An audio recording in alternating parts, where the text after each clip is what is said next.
Vamos a empezar a ver lo que hemos hecho la clase pasada, ya hacer un resumen de la clase pasada. Hola a todos los que están entrando ahora. Ok, entonces, primera cosa que acordarnos era que hemos empezado a hablar de formas cuadráticas. Así que acá hay la definición que se acuerdan, una cuerda no es la definición completa, sino que acordarnos que la forma cuadrática es un polinomio de grado 2, donde homogéneo, o sea que todos los términos en este polinomio tienen potencia total 2 y son términos que dependen de las varias coordenadas, ¿ya? Entonces acá tengo una forma cuadrática aplicada a un vector de coordenadas desde 1 hasta n, x1, xn, y cualquier elemento del polinomio de grado 2, segundo grado, homogéneo.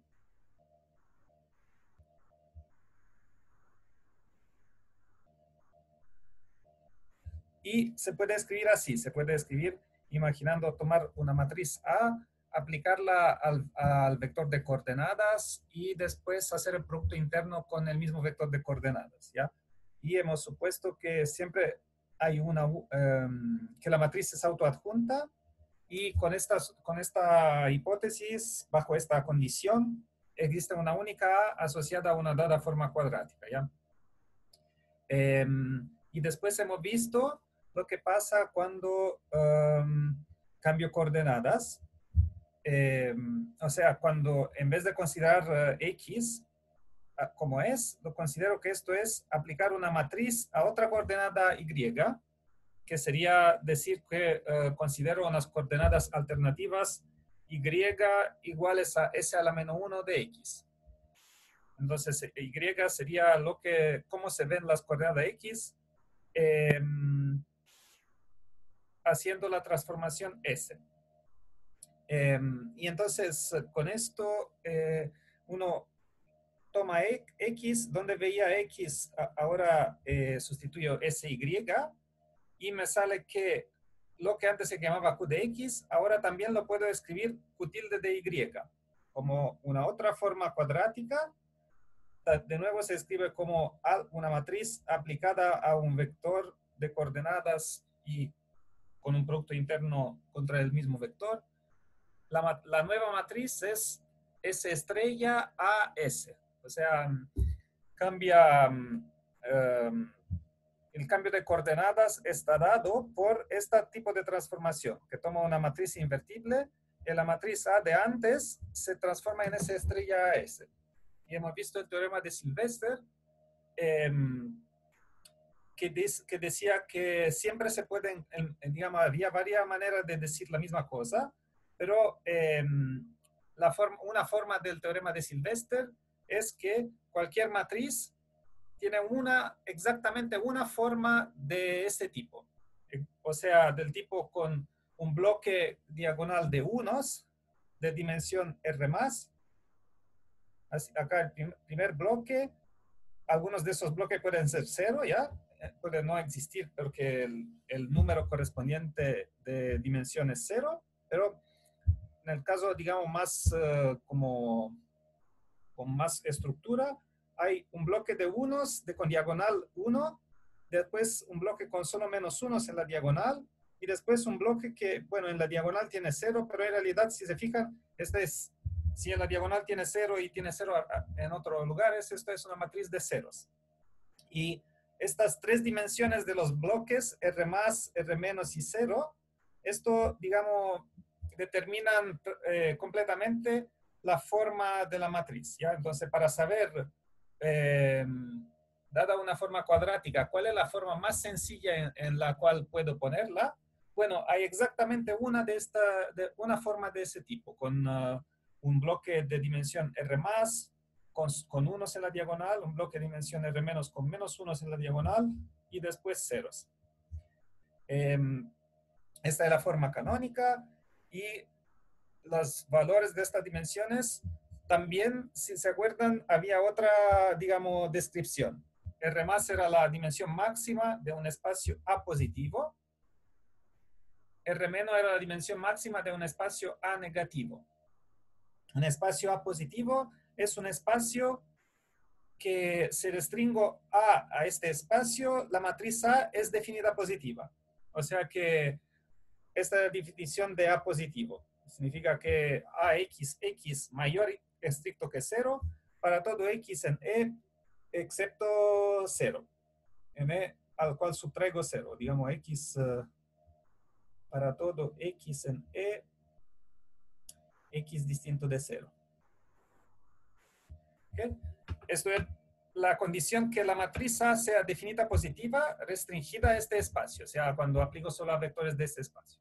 Y esto se llama un espacio A positivo, y A negativo es lo mismo con el signo menos, o sea que la matriz A aplicada a este espacio es siempre negativa. Y la máxima dimensión de estos espacios son exactamente, digamos, son lo que aparece en la forma canónica de mi forma cuadrática. Y para ver qué significaba esto, ¿se acuerdan? La clase pasada hemos visto también que en el caso 2×2, ¿qué pasa? Digamos, en unos ejemplos. El primer ejemplo era que A tiene esta forma, que en la primera tipo de forma canónica, donde tiene todos unos, o después que tiene todos menos unos en la diagonal, o acá que tiene un 1 y un menos 1. Y en estos tres casos hemos visto que tener todos unos significa que la forma cuadrática tiene solo cuadrados con el signo positivo. Si tiene todos menos uno, tiene solo cuadrados con el signo negativo. Y esta sería una forma, la primera es una forma definida positiva y la segunda es una forma definida negativa. Y en el caso que R más y R menos, el número de entradas positivas y negativas en la diagonal de la forma canónica, los dos son mayores que 0, tengo una forma indefinida. ¿Ya? Esto era el caso de una forma indefinida. Y hemos visto después que uno puede graficar en el caso de 2 dimensiones, puedo ya ver una imagen más concreta y hacer una gráfica. Y la gráfica de cuando la coordenada z representa el valor de la forma cuadrática, z es igual a q de xy. Entonces la forma cuadrática es en 2 dimensiones, pero la escribo como si fuese una gráfica de función. Y entonces acá me sale un paraboloide. Acá me sale también un paraboloide, pero con la parte, digamos, infinita que continúa hacia el infinito hacia abajo en vez que hacia arriba. Y en el caso de la forma indefinida, tengo, si se fijan, cuando solo x está variando, obtengo parábolas con la punta hacia arriba.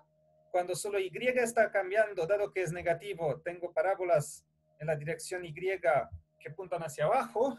Y la estructura total de toda es que digamos que mi curva la puedo dividir en parábolas. La gráfica la puedo dividir en parábolas que son en la variable y y z y que apuntan hacia abajo, o en las variables x, z que apuntan hacia arriba, pero en total la forma que obtengo es una silla, ¿ya? Entonces, la forma de silla es silla en el sentido de silla de un caballo, es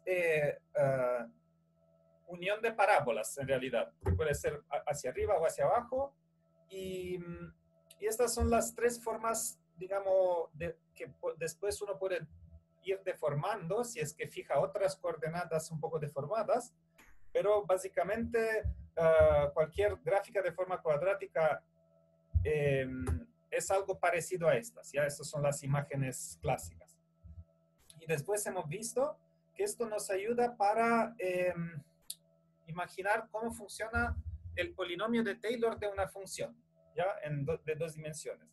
Acá estoy imaginando que u de xy, como en el cálculo en 2 variables, u de xy es una función en 2 variables xy, ¿ya? Y entonces uno intenta aproximar y dice ya, aproximando cerca del punto del origen de 0, 0, u es igual a u de 0, y después la primera aproximación es que depende ahora de las variables x, y es un producto punto, ¿ya? Producto punto entre el gradiente de u, ¿ya? ¿Se acuerdan? El gradiente de U sería el vector que tiene coordenada derivada en la variable X y derivada en la variable Y de U. Y esto lo estoy calculando en 0, 0. Así que acá tengo derivada X de U en el origen y acá Y de U en la origen. Entonces este vector de derivadas lo hago el producto punto con el vector XY y me da esto en realidad. Si acá lo escribo, la graficar de solo el primer término de la fórmula de Taylor, tengo acá el Z, que es mi nueva variable para hacer la gráfica, y después tengo es igual a ¿qué? A un número, U de 0, 0 es un número, y después un coeficiente que multiplica X, y un coeficiente que es un número que multiplica Y, ¿ya? Estos números son conectados con la derivada de U. Y en realidad esta es la fórmula de un plano, ¿ya? Hay como cosas lineales, un valor, y después coeficientes lineares en X, Y, Z. Así que tengo un plano en 2 dimensiones, y esto era el plano tangente a la gráfica de U, ¿ya? Acá me imaginé que esto es la gráfica de U. La gráfica de U, que serían todos los puntos con coordenadas X, Y, y después el valor de la U, que sería el Z, que es el valor de la U. ¿Ok? Y si X y Y cambian en todas las coordenadas que me cubren todo el plano. Entonces, si esta es la gráfica de U, de acá puedo en un punto, que acá el punto es el valor, el punto que es el origen, es 0, 0, U de 0, 0, el valor de Z que corresponde a 0, 0. Y en este punto tengo este plan tangente, ya que tiene que ver con las derivadas de U. Y uno después puede ir, ya, bueno, aproximamos un poco lo que pasa de verdad cerca de ese punto, muy cerca de ese punto. Lo aproximo con un plano, pero álgebra lineal nos ayuda un poco más allá. En realidad ayuda para todos los términos, pero nosotros vemos solo los primeros. Y entonces acá puedo tener derivadas segundas. ¿Qué pasa si aproximo ocupando también derivadas segundas? ¿Ya? Y acá todas las derivadas serían calculadas en 0. ¿Ya? Y acá tengo la matriz de derivadas segundas, ¿ya? Si se fijan, puedo derivar 2 veces en Y, 2 veces en X, una vez en Y y una vez en X. Y calcularlo en 0, me dan 4 números. Tengo esta matriz de 4 números que se llama matriz hessiana, ¿ya? Y acá lo escribí un poco más, una otra notación, ¿ya? UXX es la misma notación que decir tomo la función U, que depende de 2 variables, y hago 2 veces la derivada en X. ¿Ya? Y esta matriz de derivadas segundas, uno sabe que estos, por teoría de las funciones y derivadas, estos son UXY es igual a UYX. Acá escribo el U mejor, ¿ya? Y esta matriz es una matriz entonces autoadjunta que se llama matriz hessiana. Y lo que me aparece en el polinomio, en la próxima aproximación de mi función, es que puedo aproximarla con una forma cuadrática, ¿ya? Si se fijan, X, Y, y después esta matriz, X, ¿ya? Esto se puede escribir como AX, X, ¿ya? Con A sería esto, y X, el vector, sería las dos coordenadas en la dirección X y Y. Entonces acá tengo una forma cuadrática, y si por si acaso el plan tangente acá es horizontal, significa que toda esta parte de acá se va. Significa que el gradiente es 0. Si el plan tangente es como z igual constante, significa que tengo un plano horizontal. Y lo único que me da el comportamiento de mi función es qué pasa con esta forma cuadrática, ¿ya? Y entonces necesito saber las gráficas que puede tener una forma cuadrática con matriz 2×2 para saber si tengo un punto de máximo, de mínimo o de silla. Entonces, hemos visto también la clase pasada, hemos visto que si tengo esta matriz 2×2, uno tiene sus autovalores y tiene que el determinante es el producto de los autovalores, la traza es la suma de los autovalores de una matriz 2×2. Y para saber si es definita positiva, que corresponde a esta forma de acá de la gráfica, o es definita negativa, que corresponde a la forma como si fuese un máximo local, ¿ya? Esto sería un mínimo, mínimo local, máximo local, y un punto silla, que sería, bueno, donde la función tiende a tener una forma de silla. Para saber esto, necesito ver si la matriz, o dado que la palabra son las mismas para la matriz o para la forma cuadrática, digo que la matriz o la forma cuadrática son definidas positivas, definida negativa o indefinida. Y ahí, para saber esto, necesito acordarme que definido positivo significa que lambda 1, lambda 2, los autovalores son mayores que 0. Acá es que son menores que 0. Y acá que uno es mayor que 0 y el otro menor que 0. Digamos, el primero mayor que 0 y el segundo es menor que 0. Y lo escribo todo junto porque se puede. ¿Ya? Entonces, y estos dos casos, uno se da cuenta que ya para saber si dos números son mayores que 0, es suficiente mirar su producto y su suma. ¿Ya? Porque si el producto y la suma son mayores que 0, es que los dos tienen el mismo signo, porque el producto es mayor que 0, y son positivos porque la suma es mayor que 0. Si tengo dos números que su producto es positivo, pero la suma es negativa, significa que tienen el mismo signo, pero el signo debe ser negativo. Así que esto es el caso, el segundo caso, que el determinante, que sería el producto de los valores propios, es positivo. Lambda 1, lambda 2, lambda 1 más lambda 2.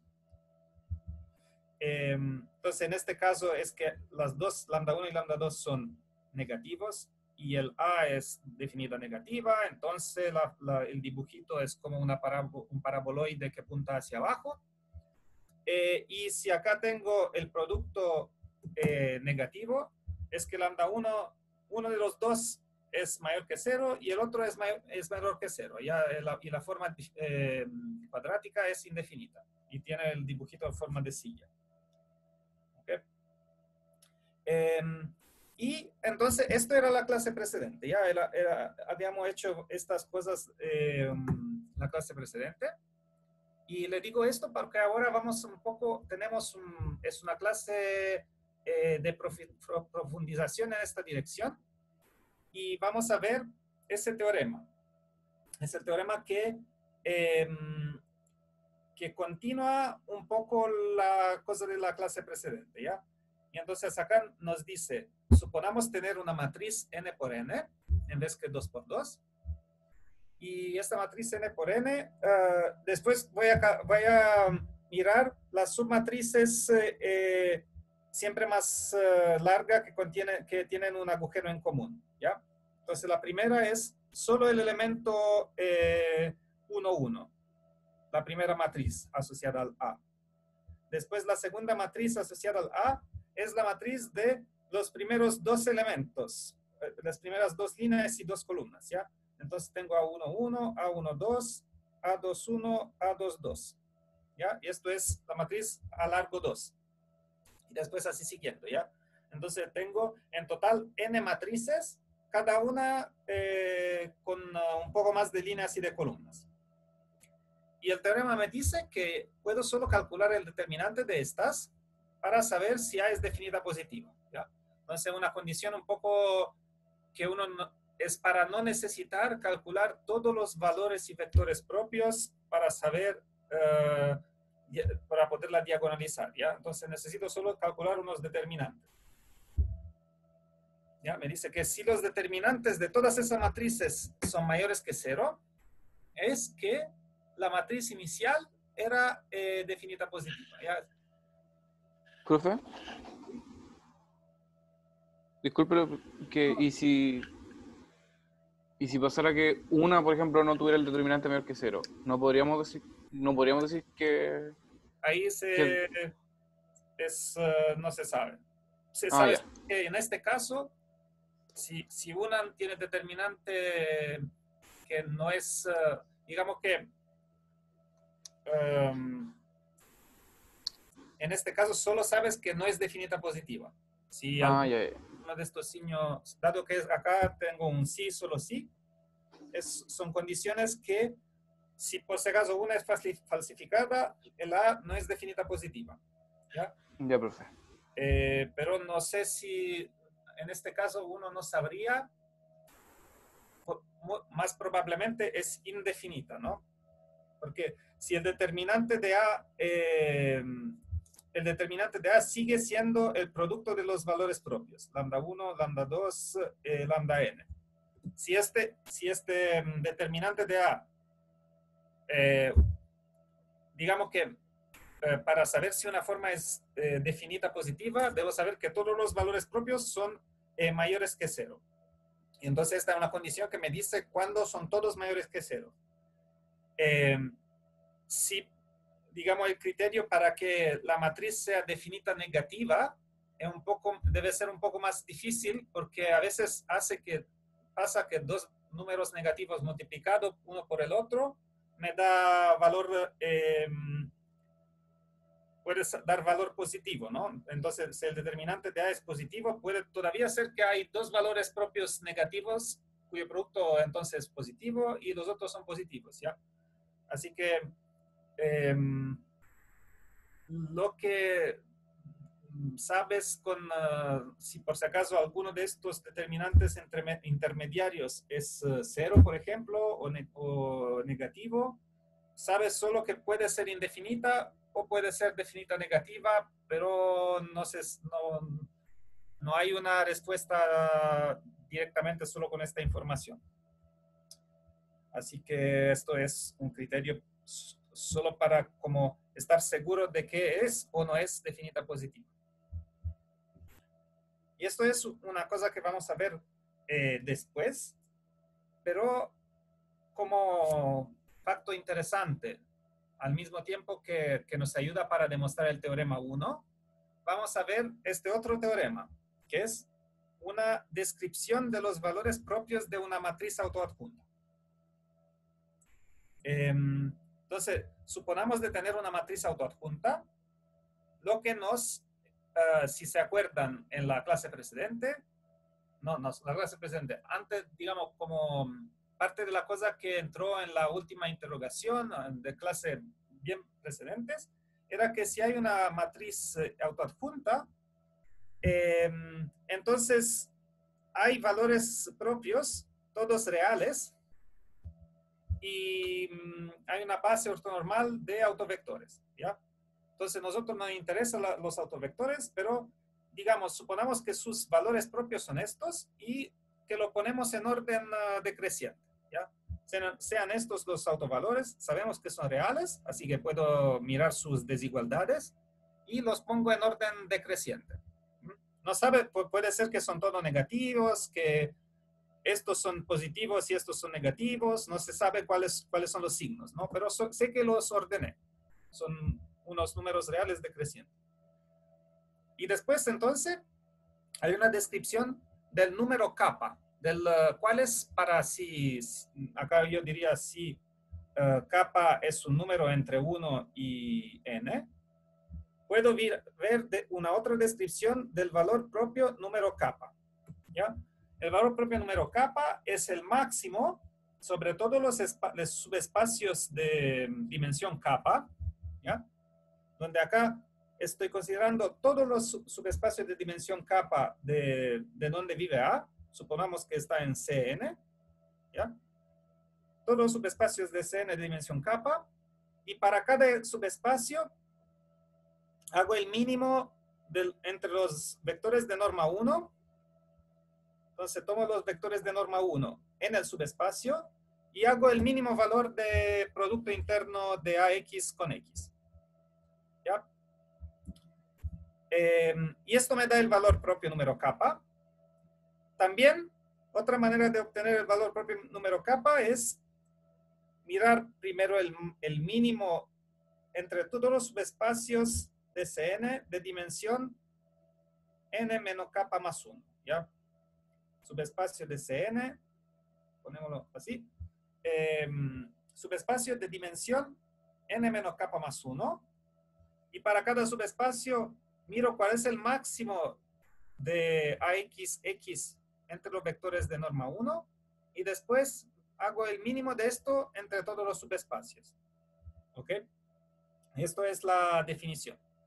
Entonces, quizás para comprender bien lo que significa todo esto, vamos a ver el caso de nuevo, qué pasa con la matriz 2×2, ¿ya? Y suponamos, para no complicarnos, suponamos ya de estar en una base ortonormal de autovectores, ¿ya? Suponamos que A tiene la forma lambda 1, lambda 2, ¿ok? 0, 0. Para decir que, bueno, yo sé que si A es autoadjunta, siempre hay una base ortonormal de autovectores, ¿ya? Entonces, puedo siempre suponer, a menos de cambiar coordenadas, de que mi matriz es así, como diagonal y con los autovectores en la diagonal. Y ahora, en este caso, vamos a ver. Entonces, acá digo que también están ordenados y que lambda 1 es mayor o igual que lambda 2.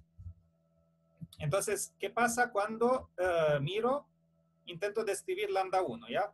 Lambda 1, esta fórmula de acá me dice que es igual a el máximo sobre todos los espacios de dimensión 1, subespacio de dimensión 1, del mínimo de entre los vectores del subespacio de norma 1, vectores del subespacio x en E con x de norma 1 de AXX. ¿Ok? Y entonces, ¿esto qué significa? AXX, si se fijan, esto significa simplemente que tomo x coordenada, primera coordenada del x al cuadrado por lambda 1 más segunda coordenada por lambda 2 al cuadrado.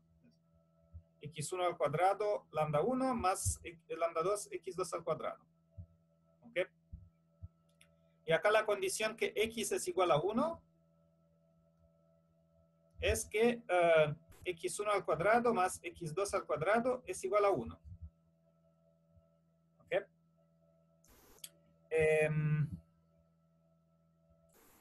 Y entonces vamos a descifrar un poco qué es este mínimo de acá. ¿Ya? Entonces, si se fijan, acá se pueden, estamos en dos coordenadas, x1 y x2. x1, x2. Y este es muy claro lo que es una circunferencia de radio 1. ¿Ya? Entonces, esto corresponde a la circunferencia de radio 1. Después, lo que tengo es un espacio E, digamos que, no sé, suponemos que esto es E, que pasa, es un subespacio de dimensión 1, y pasa por el origen porque es subespacio lineal, E de dimensión 1. ¿Ok? Y bueno, en este caso no hay mucho que hacer, ¿no? Porque ¿cuáles son los x en E que tienen norma 1? Sería exactamente estos dos puntos. ¿Están de acuerdo? Estos son x igual a 1, que sería que la condición x igual a 1 es que el punto esté, el vector que considero es en la circunferencia, y x en E significa que está en esta recta roja, ¿ya? Y estos serían, hay dos posibilidades, hay solo dos puntos.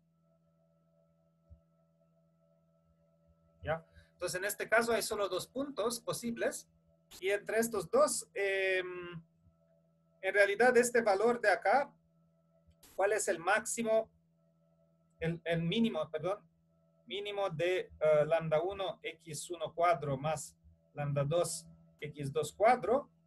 Bueno, el mínimo, dado que este punto tiene coordenadas, si agarran coordenada x1, x2, en este otro, si se fijan, tiene coordenada menos x1, menos x2. Es como el opuesto. Así que hay un solo valor posible de esto, ¿ya? Entonces, esta cosa para estos dos puntos vale lo mismo. Dos puntos opuestos, digamos, dos puntos X y menos X, vale igual en los dos. ¿Están de acuerdo hasta acá? ¿Me siguen lo que estoy haciendo? ¿Hay alguna duda hasta acá? Yo lo sigo. La única duda, profe, lo eligió simplemente al azar, podría ser cualquiera que tuviera dimensión 1. Al azar. Y en el próximo Ya, paso, ahora vamos a ver cuál es digamos, la maximización sobre el E. ¿Ya? ya, profe. Ok. Y ahora entonces,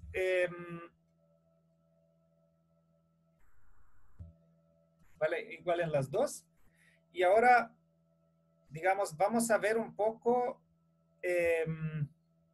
qué pasa, cómo se ven ahora necesito, digamos, primero de todo, necesito hacer la optimización sobre E. Ahora,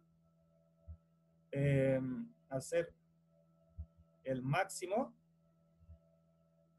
sobre E de dimensión 1. ¿Ya? Subespacio de dimensión 1. ¿Y cómo puedo darme cuenta cómo es ese máximo, ¿no? Hay que tener cuenta de cuáles son estos coeficientes. Lambda 1, perdón, acá había lambda 1 y lambda 2. ¿Ya?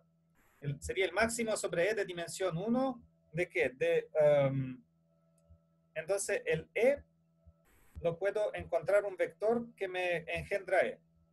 E de dimensión 1, esto significa que E es el span de un vector V. Y puedo decir V es igual a... puedo suponer que hay una base ortonormal, ¿ya? O sea que V es igual a 1, ¿ya? Y entonces que V es igual a coseno de teta, seno de teta. ¿Ya? Solo para ponerle un poco más de coordenadas, de poder imaginar, ¿ya? Entonces, digamos que sigo ocupando mi dibujito de acá. Acá uno puede elegir este V, por ejemplo, o el otro, no importa en realidad. Elegimos el otro. ¿Ya? Digamos que esto es el V y tiene norma 1, y entonces acá tiene un ángulo. El ángulo siempre se calcula en sentido antihorario, ¿ya? Entonces eso sería teta, ¿ya? Y este V tiene coordenada coseno teta, seno teta. Entonces tengo este V y me pregunto, ¿cuándo será máximo el valor lambda 1 x1 cuadro más lambda 2 x2 cuadro? Bueno, esto es igual, si se fijan, es exactamente el punto x1, x2 es igual a b. Es donde encuentra la circunferencia, es el único punto, ¿ya? Y entonces esto sería lambda 1 coseno cuadro teta más lambda 2 seno cuadro teta. Y entonces ahora hacer el máximo sobre E de dimensión 1 es lo mismo que hacer el máximo sobre teta. ¿Ya? Y nada, uno intenta hacer el máximo. ¿Cómo puede hacer el máximo? Puede decir que la derivada es 0, por ejemplo. ¿Ya? Hago la derivada, no sé, en teta de esto debe ser 0 para que pueda tener un candidato de punto máximo.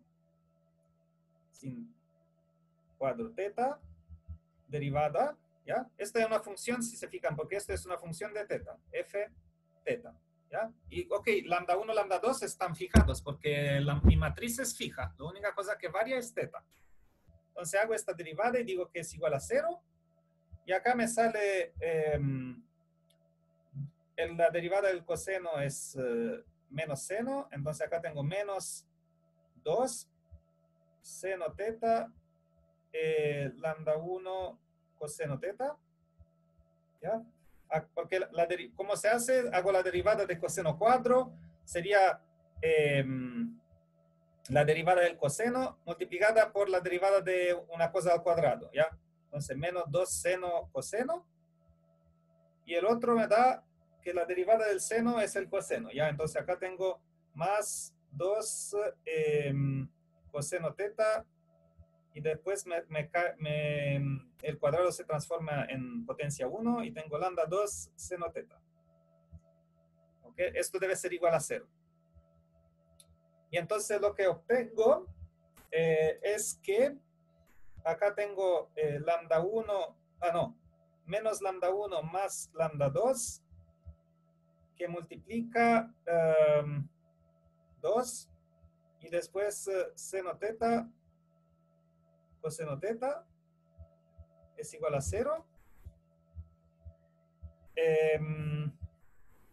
Y nada, puede que por error me sale que, por casualidad, sale que lambda 1 es igual a lambda 2, y entonces que esto es 0. Y suponamos que A es tal que lambda 1 distinto de lambda 2. ¿Ya? Suponemos que tenga autovalores distintos. Porque si se fijan, si tiene autovalores iguales, entonces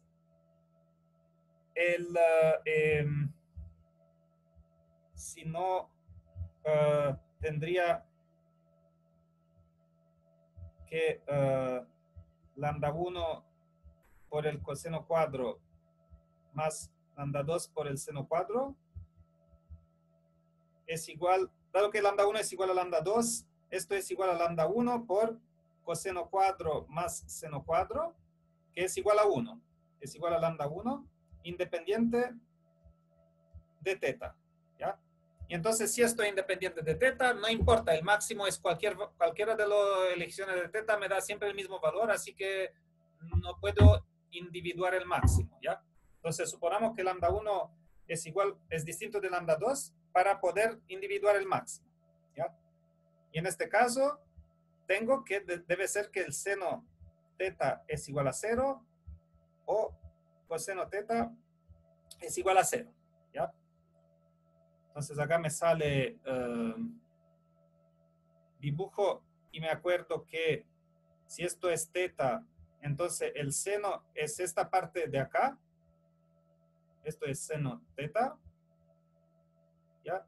Y esto es el valor de coseno teta. Ya, coseno teta es la coordenada X y seno teta es la coordenada Y. Y entonces esto significa que, por ejemplo, teta es igual a Y medios, que sería 90 grados. Y esto corresponde, por ejemplo, no, al contrario, esto corresponde a teta es igual a 0, por ejemplo. Y acá, por ejemplo, teta es igual a Y medios, ya que sería 90 grados. Entonces,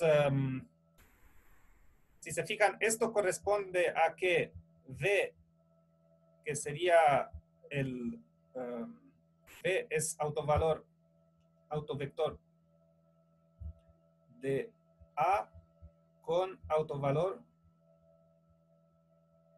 lambda. Si mi matriz A es la matriz lambda 1 lambda 2, significa que si mi vector, esto sería el seno que teta es igual a 0, esto significa que el V sería acá. Entonces V es un autovalor de este es un autovector de este autovalor lambda 1 lambda 1. ¿Ya? Si por si acaso tengo teta es igual a Y medios, significa que el V es por acá. Y esto significa que V autovector de lambda 2, ¿ya? De autovalor lambda 2, ¿ya? Entonces me doy cuenta que en esta maximización de acá, en realidad obtengo de nuevo el autovector con autovalor lambda 1 y lambda 2. Así que finalmente, si lambda 1 mayor o igual que lambda 2, entonces es el AXX con X igual a 1 tiene máximo X igual a 1 y X en E, que sería span de B. Es el máximo si V es igual a autovector de lambda 1 y es su mínimo si V es igual a autovector de lambda 2. ¿Ok? Entonces acá, ¿qué pasa con todo esto? Y la última cosa es que si V es autovector de lambda 2, entonces lambda 1 coseno de teta más lambda 2, entonces eso significa que V es igual a, o sea, V corresponde con teta es igual a 0, y esto corresponde con V corresponde con teta es igual a pi griego medios. ¿Ya? Y entonces acá lambda 0 coseno cuadro teta más lambda 2, lambda 1 coseno cuadro teta más lambda 2 seno cuadro teta es igual a lambda 1. Y acá lambda 1 cos cuadro teta más lambda 2 sen cuadro teta es igual a lambda 2. ¿Ok? Y entonces el máximo sobre los E de dimensión 1 del mínimo sobre los X de norma 1 y X en E de AXX es igual a prácticamente acá el mínimo no importa porque hay un solo valor posible. Esto es lambda 2 x1 cuadro más lambda 1 x1 cuadro más lambda 2 x2 cuadro. Pero este único valor es máximo cuando acá tengo lambda 1, ¿ya? Y el mínimo sobre los E de dimensión 1 del máximo, que de nuevo es el mismo valor de arriba, porque hay un solo valor posible, en este caso muy especial, X en E de AXX. En este caso es igual a lambda 2, ¿ok? Y entonces, acá tengo kappa es igual a 1, n menos kappa más 1 es igual a 2 menos 1 más 1, esto sería igual a 2.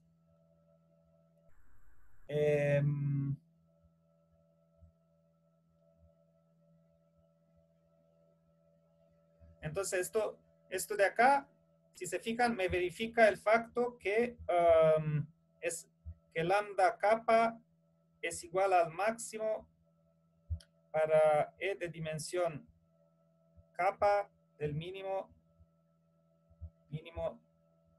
de AXX sobre X en E de norma 1. ¿Ya? Y esto me verifica que lambda kappa, lambda otro kappa, lambda h es igual al máximo sobre E de dimensión, o F de dimensión n menos h más 1, ¿ya? H igual a 2, n igual a 2, entonces n menos h más 1 es igual a 1, ¿ya? Que es lo mismo que la dimensión, acá la dimensión E de dimensión 1, ¿ya? Del máximo, perdón, acá es el mínimo, el máximo sobre los X en E con X de norma 1 de AXX, ¿ya? Entonces, si se fijan, esto es la cosa, un ejemplo de cómo funciona en práctica, para calculándolo en práctica sin entrar en la demostración del teorema, pero hemos visto que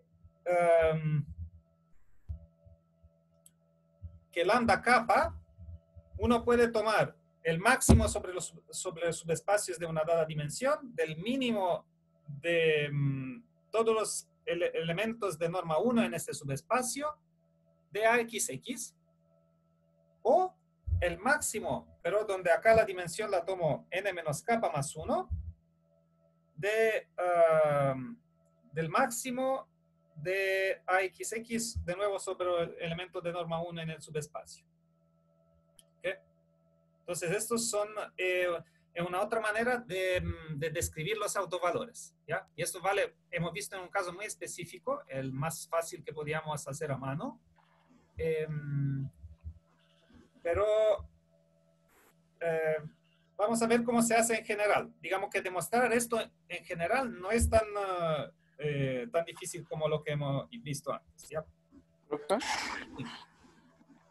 Disculpe, Pregunta, sí. quedé con una duda. Cuando no entendí por qué el máximo de la forma cuadrática del alfa 1 coseno cuadrado teta Sí. era máximo en alfa 1 y era mínimo en alfa 2. Porque es máximo en lambda 1 y mínimo en lambda 2. Sí, eso no lo entendí. Ok. Entonces, lo que hemos visto, quizás esto lo salté la explicación, ¿ya? Entonces, lo que hemos visto era lo siguiente, ¿no? Sacamos esta función de acá, f de teta, y acá miro f' de teta es igual a 0, ¿ya?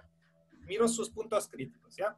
Entonces, acá tengo mi función f de teta, teta se va por acá, f de teta se va por allá, y encuentro puntos donde la derivada es 0, que puede ser punto de máximo o de mínimo, ¿ya? Sí. Ahora lo que hicimos es calcular, suponamos que estos valores propios son distintos, si no, no hay nada, cualquier punto, la función es constante, si no, f de teta es constante. Y en este caso obtengo o teta es igual a 0, o teta es igual a pi griego medios, ¿ya? Entonces, uno debe ser un máximo y el otro debe ser un mínimo. Uh-huh. Entonces, ahora voy de vuelta a mirar, uno iría de vuelta a mirar la función, ¿ya? Suponamos ahora que lambda 1 es mayor o igual que lambda 2. De hecho, dado que supuesto que son distintos, que lambda 1 es mayor que lambda 2, ¿ya?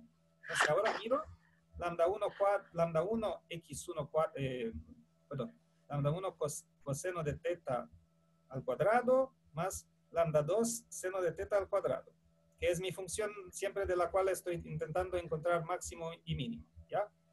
Y sé que o tengo que esto es 1 y esto es 0, o tengo que viceversa, que esto es 0 y esto es 1, ¿ya? ¿Ok? Hay dos posibilidades, ¿ya? Sí, sí. Y entonces, si es que la primera posibilidad, teta igual a 0, significa que f de 0 es igual a lambda 1, f de pi griego medios es igual a lambda 2. ¿Ok? Si lambda 1 es mayor que lambda 2, entonces esto es el máximo y esto es el mínimo de f, ¿ya? Porque f sé que Ya. único punto donde la derivada es 0 son estos dos, y entonces el valor cuando tengo el vector 0, que corresponde como al vector horizontal y corresponde al autovector de lambda 1, esto es lo más que puede tomar este producto AXX, y el mínimo del AXX es lambda 2, cuando tengo el autovector del autovalor más pequeño. Ahí lo entendí. Gracias. Claro. Entonces, y eso es digamos, en este caso la idea es esta, porque es un caso uno puede hacer cuenta, digamos, independiente. Pero en general lo vamos a ver que hay otro razonamiento que nos convence de todo esto. Entonces, acá tenemos esto. Tenemos que la dimensión de E es igual a kappa y la dimensión de F es igual a n menos kappa más 1. Suponemos de tener dos espacios, uno que contribuye acá y uno que contribuye allá, ¿ya? Y es útil, en esos problemas de máximo y mínimo, es útil de tener uno por cada lado, ¿ya? Primera, la cosa interesante acá es que la suma de sus dimensiones, ¿qué hago? Hago kappa más esto de acá, y la suma total es n menos 1, ¿ya? Porque n menos kappa más 1, y después le sumo kappa, me queda n menos 1, n más 1. Entonces, la suma de dimensiones es mayor que n. Esto significa que tienen un vector no cero en común los subespacios. ¿Por qué? ¿Se acuerdan? Valía esta fórmula, que la dimensión de E intersección F más la dimensión de, del span de EF, ¿ya? El espacio que contiene los dos más dimensión de la intersección es igual a, ¿cómo funcionaba? A dimensión de E más dimensión de F. ¿Se acuerdan de esto? Era algo del curso de álgebra lineal precedente. ¿Ya? O sea, si tengo dos espacios y acá la dimensión de esto es a lo más n, esto tiene dimensión a lo más n, esto tiene dimensión n más 1, ¿ya? No sé cómo son los espacios E y F, ya puede ser que son complementares, puede ser que uno es subespacio del otro, pero el espacio engendrado por los dos a lo más tiene la misma dimensión que todo el espacio, ¿ya? Así que si acá tengo un valor más pequeño o igual que n, y acá tengo n más 1, esto debe ser mayor o igual que 1, ¿ya? Para poder sumar a n más 1. Entonces, ocupando este factor de cuenta de dimensiones, obtengo que hay un elemento en la intersección de cualquiera dos, uno que cuenta para el máximo y uno que cuenta para el mínimo. Cualquiera de estos dos subespacios hay un elemento en común, ¿ya? Y bueno, puedo suponer que lo divido por su norma y sigue que, dado que esto es un subespacio, E intersecado F subespacio vectorial. Así que puedo dividir mi elemento que está en su intersección, lo divido por su tamaño y me queda un elemento en la intersección, porque dividir por su tamaño es como multiplicar por un escalar y es un subespacio vectorial E intersecado F, así que queda en E intersecado F, ¿ya? Así que puedo suponer que después de dividir, puedo ya, sin cambiar notación, supongo que el vector x0 tiene norma 1. Tengo un vector de norma 1. Y bueno, ¿ahora qué pasa? Ahora tengo el mínimo valor de posibles AXX para vectores de norma 1.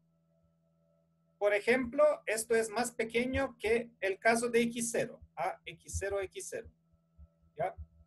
Si aplico AX0, x0, no sé cuánto vale, pero sé seguramente que si tomo el mínimo sobre todos los puntos del subespacio E, dado que x0 es un elemento de E, de norma 1, entonces el mínimo sobre todos los candidatos es menor o igual que el valor para un candidato especial, ¿ya?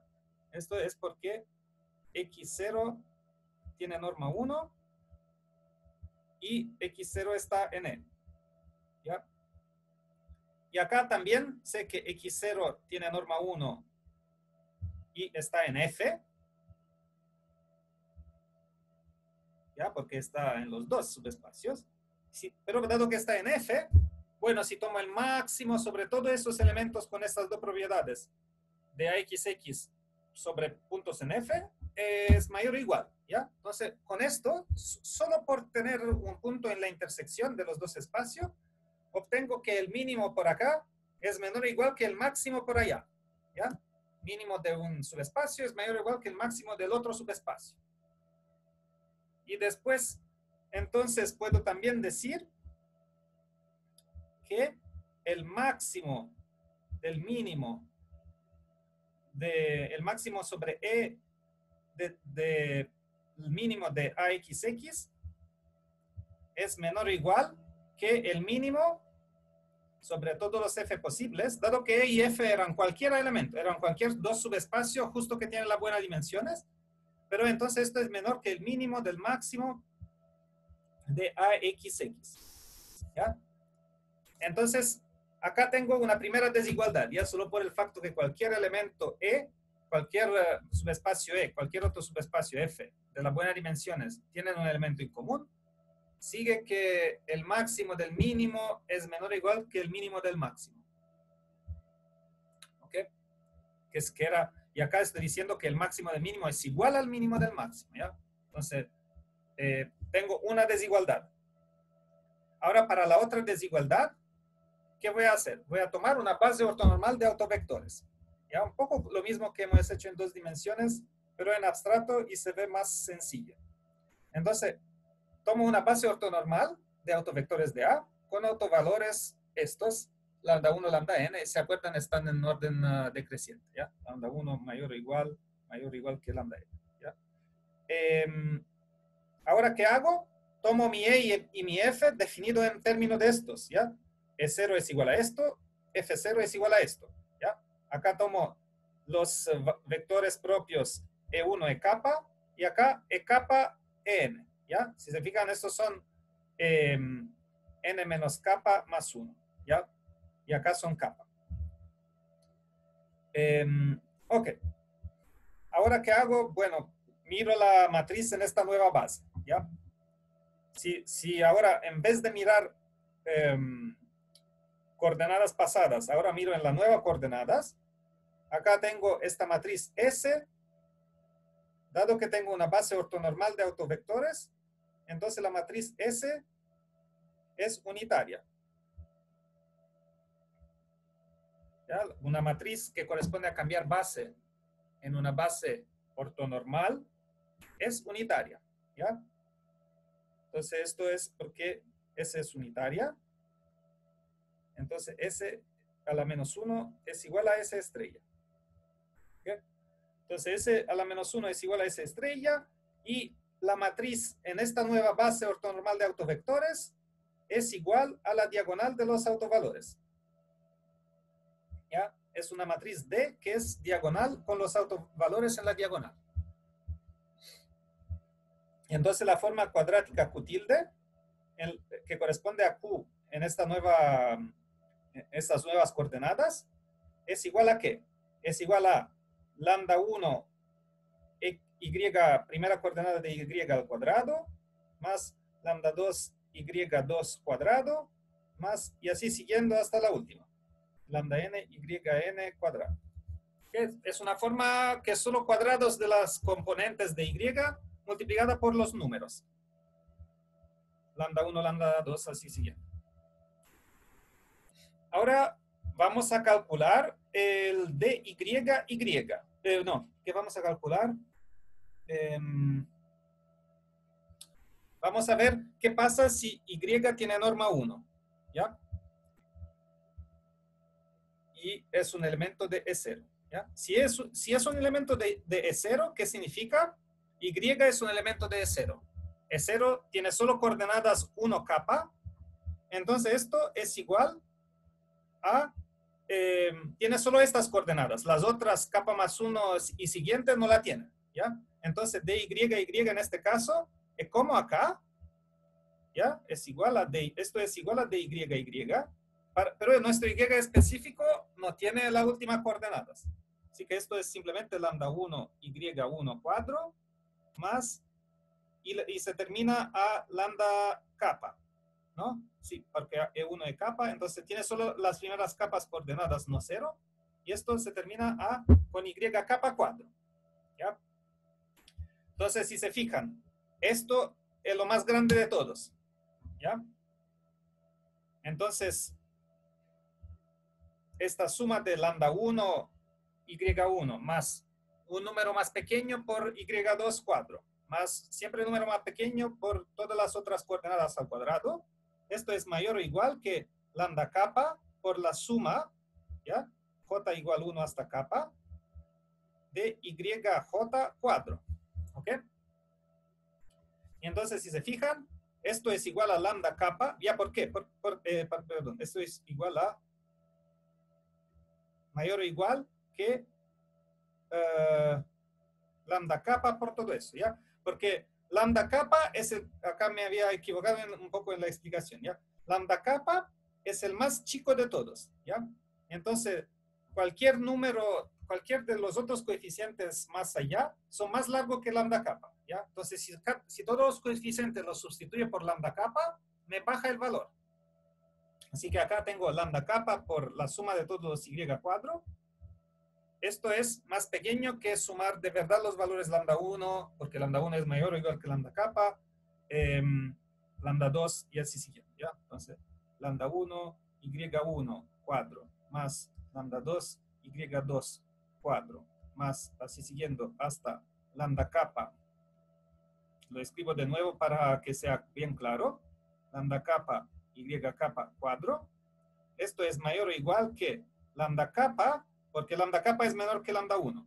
Lambda capa Y1 cuadro, más lambda capa Y2 cuadro, y así siguiendo hasta lambda capa Y capa cuadro, ¿ya? Esto es lo que pasaba acá. ¿Ya? En vez de multiplicar todos los coeficientes lambda i correctos, multiplico por lambda capa, que es más pequeño que todos los otros precedentes. ¿Ya? Y entonces, acá, ¿esto qué es? Es lambda capa por norma de i al cuadrado, ¿ya? Porque norma de i al cuadrado es igual a todas las coordenadas al cuadrado, pero las últimas eran 0, así que son todas estas que escribí en esta suma al cuadrado, ¿ya? Y es supuesto que y tiene norma 1, ¿ya? Así que DI es mayor o igual que Y que lambda capa. ¿Ok? Ya, entonces acá el mínimo para x n0 de AXX es igual a lambda capa. ¿Ok? Y lo mismo, pero en la otra dirección, vale para F0, ¿ya? Ahora, ¿qué pasa cuando tengo Y en F0? Y en F0 significa que tiene solo las últimas coordenadas, capa, capa más 1, hasta n, ¿ya? Entonces, de y ahora es lambda capa y capa cuadro más lambda capa más 1 y capa más 1 cuadro, todas las coordenadas hasta lambda n y n cuadro, ¿ya? Porque las otras coordenadas de un elemento de este espacio son 0, ¿ya? El espacio tiene solo coordenadas capa hasta n. Entonces, de nuevo, ahora este lambda capa, esto es mayor o igual que lambda n. Lambda capa más 1 también es mayor o igual que lambda n. Son todos los coeficientes son mayores o iguales que lambda n. ¿Ya? Esto es, el último es igual a lambda n, pero es también mayor o igual. ¿Ya?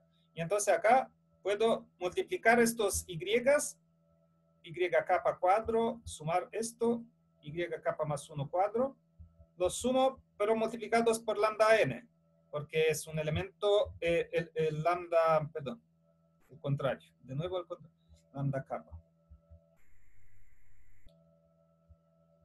capa, y lambda n es, ¿qué pasa? No, entonces lambda capa es menor o igual que lambda capa más 1 es menor o igual que lambda capa, y lambda n es menor o igual que lambda kappa, porque es en orden decreciente, ¿ya? Entonces, la suma de lambda kappa por las componentes al cuadrado del y es menor o igual, mayor o igual que lo de antes, donde multiplicaba por otros autovalores más chicos que lambda kappa, porque estaba en orden decreciente.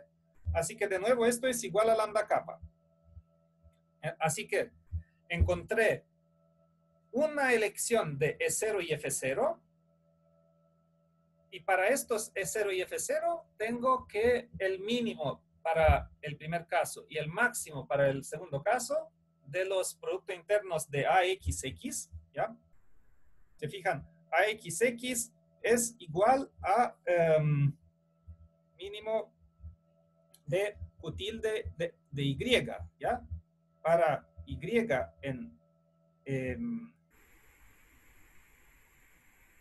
para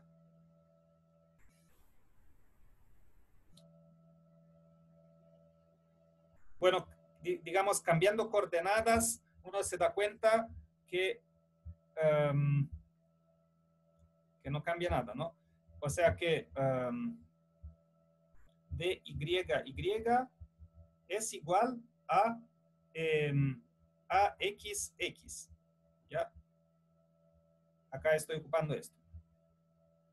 Que aplicar DY es lo mismo que aplicar a X y también Y igual 1 es lo mismo que decir que X es igual a 1, ¿ya? Porque el cambio de coordenadas está dado por una matriz unitaria, ¿ya? Y entonces una matriz unitaria satisface que SX es igual a X, ¿ya? Que es igual a Y. ¿Okay? Porque S es unitaria. Matrices unitarias serían isometrías, ¿ya? Cambiando coordenadas con una isometría, todas las condiciones no cambian, ¿ya? Cambian solo las coordenadas. Y entonces, tengo que el mínimo sobre vectores de norma 1 n0 de AXX es igual a lambda kappa porque es igual a DYY cuando Y es X escrita en otras coordenadas y escrito en otras coordenadas con un cambio de coordenadas que no cambia el largo. Así que tiene siempre un vector de largo 1 que corresponde a un vector de largo 1. Lo único que ocupé para calcular estas desigualdades de acá arriba. ¿Okay? Entonces, lo que pasa ahora es que acá se acuerdan en el paso precedente, por paso precedente, parte precedente. ¿Ya? Más arriba, antes de todo eso, habíamos demostrado que vale esto. ¿Ya? Vale esta desigualdad. Entonces, ocupando esta desigualdad de acá, la reescribí acá. Y ahora, pero también tengo el caso que el mínimo de uno de estos mínimos, ¿ya? En el caso de un espacio es 0, obtengo que, digamos que un valor de acá para un espacio es 0 es mayor o igual que el máximo de todos los valores que puedo obtener para variando el espacio es 0, ¿ya? Entonces, dado que por un lado tomo el máximo de una cantidad y por el otro tomo el valor de una de las cantidades entre las cuales saqué el máximo es más largo que esta cantidad, ¿ya? Esto es porque E0 tiene dimensión kappa, ¿ya? Si E0 tiene dimensión kappa, el valor del mínimo de bla, bla, bla sobre E0 es menor o igual que el máximo del mínimo de bla, bla, bla sobre todos los espacios, uno de los cuales es 0. ¿Okay? Y acá, esto es lo que acabamos de verlo. Acabamos de demostrar. ¿Ya? Entonces, se fijan, lambda kappa es igual a este mínimo, que es menor o igual que el máximo de los mínimos, que es por la parte precedente, menor o igual, acá es menor o igual que el mínimo de máximos, Y ahora de nuevo lo puedo hacer por el otro lado, ya todo este razonamiento. Tengo que el mínimo de los máximos, bueno, en menor o igual que el caso de uno de los espacios en particular. ¿Ya? Esto, de nuevo, servía acá saber que F0 sí es uno de estos espacios de acá, de dimensión n menos kappa más 1. ¿Ya? Y para este espacio en particular tengo valor lambda kappa. ¿Ya? Entonces, acá, ¿qué pasa? Si se fijan, todas estas desigualdades de acá, tengo lambda kappa menor o igual que bla, menor o igual que bla, menor o igual a lambda kappa, ¿ya? Entonces tengo lambda kappa menor o igual, lambda kappa. Así que todas estas son igualdades. No es que es solo menor o igual, sino que debe ser todos iguales, porque si por si acaso en uno de los pasajes intermedios tenía estrictamente menor, entonces obtengo que lambda kappa debe ser estrictamente menor que sí mismo, lo que es imposible. ¿Ya? Y esto es consecuencia de esto. Acá, donde acá había menor o igual entre el máximo y el mínimo, esto debe ser igual, ¿ya? Son todas iguales, en particular esto es igual. Entonces el máximo del mínimo es igual a esto. Al máximo de los mínimos es igual al mínimo de los máximos y es igual a lambda kappa, ¿ya? Que es lo que queríamos demostrar. ¿Ya? Entonces es una demostración, me doy cuenta, es una demostración bien abstrata, y que, pero permite de hacer una conexión muy, digamos que es muy útil cuando uno descubre algo, digamos, contraintuitivo en matemática, ¿ya? Porque significa que ahí he hecho un trabajo de hacer un puente entre ideas muy distintas, ¿ya? Entonces el trabajo ya está a mi espalda, logramos de ver que lambda kappa no solo es un autovalor que lo calculo con el polinomio característico, pero sí también puedo encontrar que es una especie de máximo de mínimos o un mínimo de máximos, ¿ya? Y esto es lo que podemos hacer hoy sobre todo esto, ¿ya? Y acá me voy a poner, y digamos que para la próxima clase lo que vamos a hacer es terminar lo que hacemos en esta clase, ¿ya? Llegamos acá, ¿ya? Y con todo lo que hemos hecho, ustedes pueden hacer el exit ticket, ¿ya? Si van a ver que el exit ticket, acá hay una parte que uno necesita acordarse relación entre definita positiva y autovalores. ¿Ya? Y el facto que acá, como dicen, definita positiva implica que a la 5 es definita positiva, que significa que me debo acordar que los autovalores del a la 5 de a la 5 son lambda 1 a la 5, lambda n a la 5, ¿ya? Entonces, que aplicar un polinomio, ¿se acuerdan? Era parte del precedente del curso, es que si aplico un polinomio a la matriz A, esto tiene autovalores P de lambda 1, P de lambda n, ¿ya? P polinomio. ¿Se acuerdan esto? Si tengo un polinomio y lo aplico a una matriz, los valores de esto me da una matriz, ya primero. Un polinomio aplicado a una matriz es otra matriz complicada que depende de la matriz precedente. Por ejemplo, una potencia o una suma de potencias de matriz, ¿ya? Y esta matriz nueva, polinomio aplicado a la matriz precedente, tiene autovalores que son el polinomio mismo aplicado a todos los autovalores, ¿ya? Y con esta información, acordarse cuál es la relación entre definita positiva y autovalores, pueden hacer el exit ticket, ya aunque no terminamos la clase. Porque en realidad la clase se trataba solamente de terminar la demostración del teorema 1, ¿ya? y lo vamos a hacer la próxima clase.